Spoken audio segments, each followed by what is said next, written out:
suave, tipo freestyle en español. Hola, ¿qué tal? Ma bella, ya, mi amor. Vale. España. Yeah, vale. Ok, ¿qué tal? Muy bien, vale.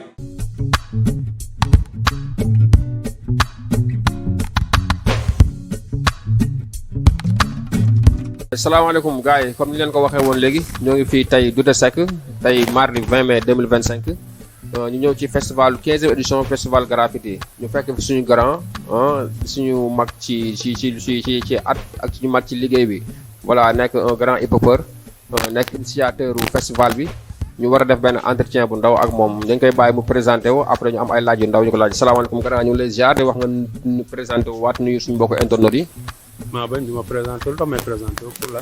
waaw xam nga am na koo xam ne peut-être mi ngi doog a seetaan festival bi ci internet bi peut-être mi ngi lay doog a gis moom bu ko xoolee dina xam kii wax ni kan la. foog ma présenté wu waaw. waaw mais maa ngi leen di nuyu di leen sant docteur artiste graffeur et président de la structure Doxandem Squad qui organise Festigraph qui existe depuis 17 ans mais 15e édition cette année. waaw comme bi mooy 15e édition parce que dafa am 2 ans yoo xam ne amoon nañu information boo xam ne Covid bi moo taxoon defuñu ko mais 17 ans ci existence su festival bi tey yan activité moo am ci festival bi yooyu ñu mën a wax. waaw xam nga festival bi la première chose mooy que ne il y a deux activités principales les principaux du festival c'est déjà le village et les murales. On est en train de faire le mur de graffiti le plus long du monde qu'on a commencé depuis l'année dernière. Parce que nous depuis 2 kilomètres là et sur ces 2 kilomètres on va battre le record Guinness de Dubaï il y a 10 ans et celui de Bénin où même boy yu koy defar fii lañ leen formé ñoom ils étaient à l'initiative de ce projet donc ñoom ils sont au Bénin ils ont 900 mètres et ñun on va faire les deux battre les deux Guinée comment ça s'appelle Dubaï ak Bénin en 2 kilomètres de graffiti. Il y a le village et dans le village on a une exposition de différentes créations que ce soit muy wàllum lekk gi wala que ce soit aussi toutes les créations d'habits xam nga de produits transformés et aussi des senteurs yoo xam ne ñu ngi ko fi exposé di ko jaay même il y a des ateliers de comment ça s'appelle de marconi bu ñu installé ci village bi parce que c'est aussi ça Festigraph être toujours faire ce que les gens ne font pas. On a aussi donné un stand aux journalistes culturels de l'association des journalistes culturels à pouvoir exposer et puis c'est depuis des années depuis qu'on connaît l'existence de cette association on a eu le faire. Et dans le village vous avez toujours les 18 heures ce qu'on appelle les 18 heures du festival où il y a des customisations de voitures et de scooters mais aussi il y a de l'improvisation ce qui fait nourrir l'environnement créatif. On a aussi cette discussion naturelle qui se crée au penc du village boo xam ne les jeunes étudiants de l'école des arts viennent mais d'autres des acteurs culturels des chercheurs des journalistes partagent des moments dans ce lieu. On a aussi les ateliers de 9h à midi tous les jours un atelier de DJing, atelier de graffiti, atelier de danse et on a aussi l'expression virtuelle par des lunettes virtuelles avec l'écran qu'on a mis qu'on va commencer demain pour que les gens puissent faire du graffiti autrement pas juste sur le mural mais sur l'environnement virtuel.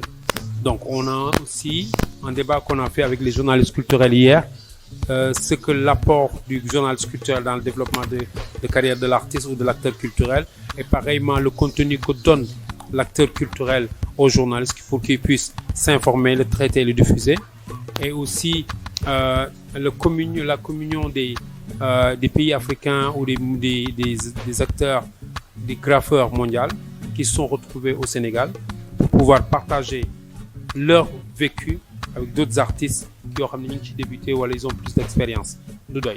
Donc Festigraph en amont, on a le concert qui aura lieu le 24 mais on a aussi la nuit du graffiti dédiée aux participants mais aussi à nos partenaires qui sera accueilli au niveau du Grand Théâtre. On a demain le battle de DJ initié par Daflex qui s'appelle Mbed Battle DJ et qui est à la première édition. Et nous, on est partenaires. On a eu l'occasion aussi d'avoir Lady Boss qui a lancé son agence de mannequinat, de son agence de coaching dans cet environnement ici. Donc, qui appartient à Touti, qui est le chef de village. Bon, moi, gérer village, oui, avec toutes les activités. Et les customisations, et le mur des amateurs que on a mis à la disposition de toute personne, bon, bëgg nga dañ kumpa. Am sa doom, am sa jarbaat bu bëgg ñëw ne day tâter du graffiti, on met l'environnement pour ça. Ñu gis ne moom mooy 15e édition bi. Am na ay innovation, ak bu dee am na innovation yi lan ak lan la. Déjà, maa ngi koy cité léegi rek, le fait de faire le mur de graffiti le plus long, le fait d'utiliser cette expression des nouvelles technologies qu'on a initié cette année pour que nit ñi mën aussi di dund le graffiti virtuellement comme physiquement. Donc c'est des choses sur lesquelles on a travaillé. Oh, la nuit du graffiti existe toujours, hein, mais cette année on a préféré signer un partenariat avec notre grand théâtre national et le directeur qui a été réactif, M. Seringay, qui nous a permis à installer avec son responsable artistique qui est Samba Diaité, à installer la nuit du graffiti là-bas.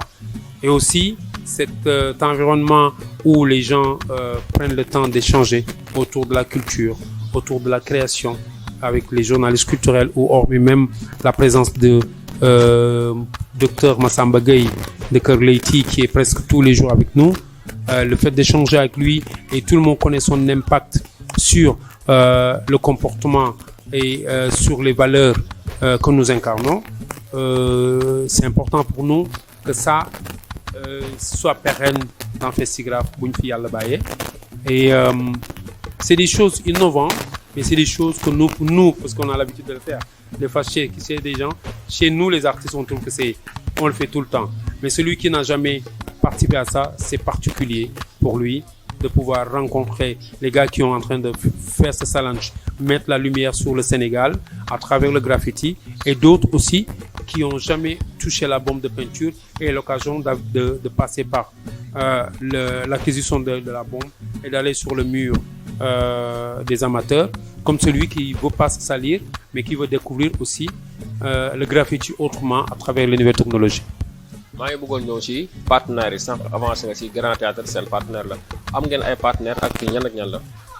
On a la Seigneurie bi nga xam ne moom depuis 2 ans depuis 1 an je vais dire depuis daaw il a cru à ce projet où on appelle le mur le plus long de graffiti. C'est lui qui nous a fourni la peinture qu'on utilise actuellement. On a eu aussi la Casamassaise bu ñu supporter, hormis même le festival, c'est notre partenaire naturel qui nous supporte sur différents projets. On a eu aussi City Kër Leyti sur l'organisation, sur ça ils sont tout le temps présents. Il y a Impact aussi et la MCU qui nous fournit aussi le son et la technicité pour pouvoir avoir du bon son durant cet événement. Les partenaires aussi, je vais parler de le préfet de Dakar a fait un truc innovant. Il nous soutient par rapport à la réalisation de ce projet. Il a fait beaucoup de choses pour ce projet. Il nous a mis en rapport avec des partenaires. Il nous a mis en rapport avec des gens avec qui on a commencé à collaborer. Et on l'a juste expliqué l'intensité et la valeur de ce projet. Moom mu gis ne lii patrimoine la ñëpp dañ ci war a jàpp ñëpp dañ ci war a teg loxo mu jëm kaw. Moom il a commencé à faire le petit déjeuner qu'on a tous les jours venant de Brioche Dorée. Le préfet nous l'offre, tu vois, avec yeneen ak yeneen yoo xam ne on le cite parce que bu nit defee lu baax da nga koy tudd. Et c'est ce qu'il a fait. Mënoon na ko ci bañ fekk il est pas obligé. Li mën mooy mën naa leen autorisé après mettre temps avec les sources du préfet, mais lui il a fait, il s'est engagé et c'est parce que c'est la crédibilité qu'on a et l'intensité aussi de ce projet permet que ce monsieur qui représente la rigueur et la loi de notre grande ville, mais on dit merci. Gis nañ ne festival bi participants yi am nañu jógee Thiès, Ndiaganiao, Diamniadio, voilà. Ban message ngay wax participants yi ak ñi nga xam ne aussi bëggoon nañ participer wuñu. Mais am nañu jógee ba Togo, ba Congo, Kinshasa, am jógee Gambie, ñu jógee Espagne ñu jógee Suisse am ñu jógee Belgique am ñu jógee comment je vais dire Angleterre Canada am ñu jógee aussi comment ça s'appelle Guinée-Conakry il y a les Burkinabés il y a aussi les Béninois qui sont là aussi pour Festigra parce que Festigra c'est une patrimoine africaine à part le fait d'une patrimoine sénégalaise c'est une patrimoine africaine donc ceux qui connaissent Festigra ou ne connaissent pas venez découvrir il y a toujours un moment d'apprentissage parce que àdduna lépp njàngat la il y a un moment d'apprentissage qui peut impacter sur l'évolution de la personne pas forcément artistique hein, mais je vais dire sur le développement de la personne Samla. Et c'est important qu'un environnement où la création, l'intensité de partage est présent. Pour moi, kenn war ko caaxaan nit ñi dañ ko war a gëstu. Indi njaboot gi aussi pour ñu am UC pour faire installer en eux Samla cette culture artistique, connaître c'est quoi l'art et comment valoriser l'art. C'est eux qui vont devenir des ministres, des présidents, des avocats. Samla des grands artistes mais xam valeur art ba nga xam ni mën jënd ay tableaux wala jënd des œuvres d'art à des prix qui valent la peine.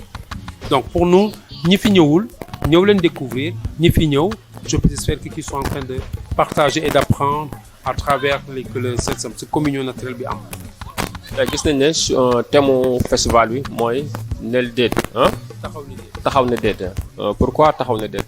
taxaw na déet même bu ma la ko waxul war nga xam ne dans la vie il y a des choses quand on n'est pas d'accord il faut le dire on a pris Ndaté Yalla Mbodj comme marraine s'inspirer de son combat Ndaté Yalla Mbodj a toujours dit non Samla auprès du colon il s'est toujours battu pour faire respecter ses principes et nous on a adapté cette réalité parce que il y a une réalité bu am dans le monde hein bu de la violence économique sociale la violence verbale la violence je veux dire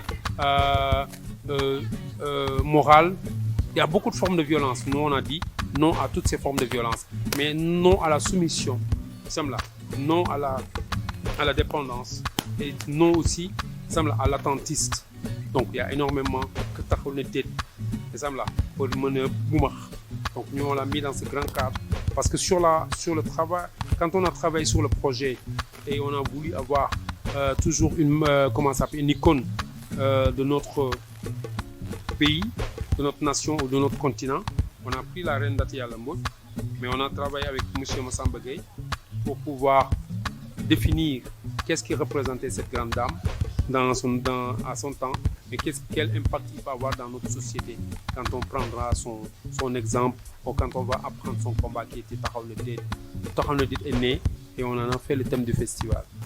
Léegi sa dernier mot ak message booy lancé par rapport au festival. Je dis Festigra c'est un patrimoine là quoi.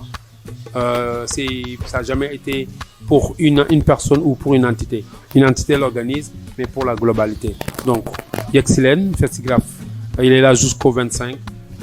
Il y a le concert le 24 ici, géré par El Jazz. Il y a la nuit du graffiti qui sera au Grand Théâtre où c'est sur invitation. Et avec Kals, vous pouvez accueillir des invitations. Donc pour nous c'est ñëw leen ngeen participer ci seen yëf. ñu lay jaajëfal bu baax a baax a baax